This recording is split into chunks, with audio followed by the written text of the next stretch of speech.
Banga kehitriny ny tontolon'ny fampianarana satria dia nodimandry teo amin'ny 7 taonany ny professeur Simeon Rajon fondro fahavelony nanana na izy azy tokoa ny lehilahy teo amin'izay sehatry ny fampianarana izay ny tena nahafantarana azy dia ny famoronany na ihany koa ny fananganany ny sampam-pampianarana malagasy teny amin'ny anjery manontolo teny.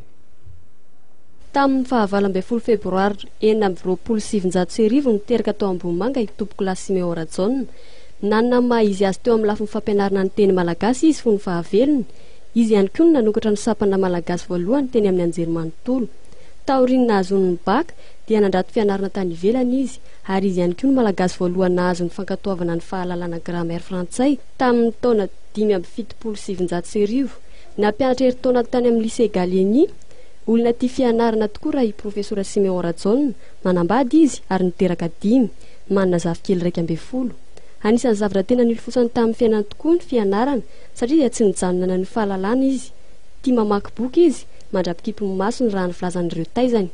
Anisan'ny nanamarika ny tantarany ihany koa ny fampianarana malagasy voalohany teny amin'ny université Antananarivo. Ankoatra ny fitiavana ny fianarana dia olona tia fivavahana ny tenany ary sarotiny amin'ny fahendrena. Anisan'ny mpanoratra fatan-daza tokoa izy. Anisan'ny nosoratany ny boky takelaka notsongaina sy ny boky d'un l'horizon à l'autre. N'izy izao no tanterana eny manandrina varadrano ny fandevenana, fa mialoha izany dia hoentina amin'ny fiangonana katolika Kadivato ary hoentina eny Ankatso amin'ny Membonahitra farany ny nofo mangatsikany.